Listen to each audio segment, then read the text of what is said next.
మా అబ్బాయికి మాటలు రావని ఏ స్కూలు అడ్మిషన్ కూడా ఇవ్వలేదు సార్ అంటూ ఒక తల్లి కార్చిన కన్నీళ్లు, సమాజం అన్న సూటిపోటి మాటలు ఎన్నో అవమానాల్ని ఓడించింది. ఆ తల్లి పేగుబంధం ముందు, కొడుకు పైన ఉన్న అపారమైన ప్రేమ ముందు వైకల్యమే మోకరిల్లింది. పెదవులు పలకకపోయినా వేళ్లతో ల్యాప్టాప్ కీబోర్డు పైన అక్షరాలై విరిసి ప్రపంచంలోనే అత్యంత పిన్న వయస్కుడైన ఆర్టిస్టిక్ రచయితగా, తత్వవేత్తగా నిలిచాడు 17 ఏళ్ల నయన్. కేరళ ముఖ్యమంత్రిని ఆశ్చర్యపరిచి వేలాది మంది కళ్లను చెమ్మగిల్లేలా చేస్తున్న ఈ తల్లి సుదీర్ఘ పోరాటం, నయన్ స్ఫూర్తిదాయక కథేంటో ఈ వీడియోలో చూద్దాం. కేరళ తిరువనంతపురం ప్రెస్ క్లబ్ లో నయన్ రాసిన సరికొత్త పుస్తకం autism in an artistic mind ను ముఖ్యమంత్రి విడి సతీశన్ ఆవిష్కరించారు. ఈ సందర్భంగా సీఎం మాట్లాడుతూ అత్యంత భావోద్వేగానికి లోనయ్యారు. మనం ఊహించగలిగే దానికి మించిన ప్రపంచాన్ని, ప్రకృతి ప్రేమను ఈ అబ్బాయి మనకు నేర్పుతున్నాడు. ఆటిజం పైన ఉన్న అపోహలను ఈ పుస్తకం తిరగరాసింది. పుస్తకం చదివి పక్కన పెట్టాక ఆ తల్లి ప్రేమాభిమానాలకు నేను మనస్ఫూర్తిగా నమస్కరించాను. కేరళలో ప్రతి ఒక్కరూ ఈ పుస్తకాన్ని చదవాలి అని సీఎం సతీశన్ కొనియాడారు. అంతేకాదు, నయన్ లాంటి పిల్లల విభిన్న ప్రతిభను గుర్తించేందుకు ప్రత్యేక కమిటీ వేసి ప్రభుత్వం తరఫున ప్రోత్సాహం అందిస్తామని కూడా ప్రకటించారు.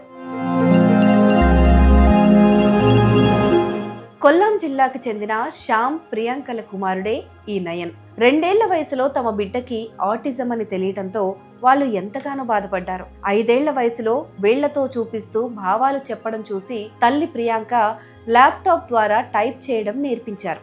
నా కొడుకును స్కూల్లో చేర్చుకోవడానికి ఎన్నో స్కూళ్ళ చుట్టూ తిరిగాను, కానీ అందరూ అడ్మిషన్ ఇవ్వకుండానే తిరస్కరించేశారు.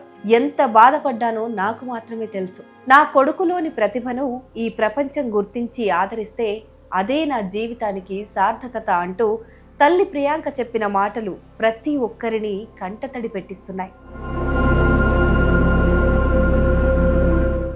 మాటలు రాకపోయినా తన ఆలోచనలను ల్యాప్టాప్ స్క్రీన్ పైన అక్షరాలుగా మలిచి 7 ఏళ్ల వయసులోనే జర్నీ ఆఫ్ మై సోల్ అనే మొదటి పుస్తకం రాశాడు నయన్. ఈ రోజున autism in an artistic mind ద్వారా ప్రపంచానికి కొత్త పాఠాలు నేర్పుతున్నాడు. తల్లి ఆశయం, కొడుకు సంకల్పం ముందు ఏ వైకల్యమైనా తలవంచాల్సిందేనని ఈ సంఘటన నిరూపించింది.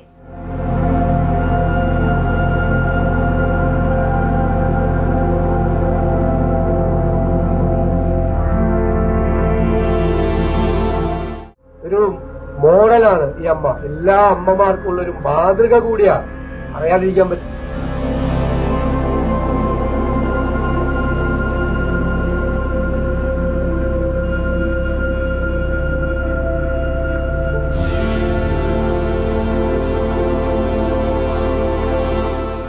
ഞാനിവിടെ ഇന്ന് റിലീസ് ചെയ്ത പുസ്തകം ഇന്ത്യയിലെ ഏറ്റവും പ്രായം കുറഞ്ഞ ഓട്ടിസ്റ്റിക് എഴുത്തുകാരൻ്റെയാണ്.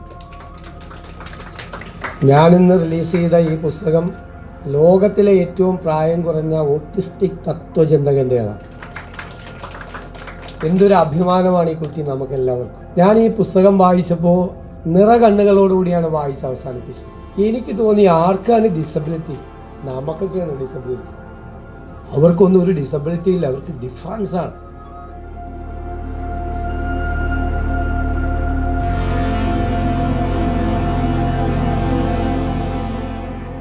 ഒരു കാര്യം ഞാൻ ഉറപ്പു പറയുന്നു, ഈ വേദിയിൽ വെച്ച് ഈ സർക്കാർ ഈ കുഞ്ഞുങ്ങളെ ചേർത്ത് പിടിക്കാനുള്ള പുതിയ സംരംഭങ്ങൾ ഉണ്ടാക്കും.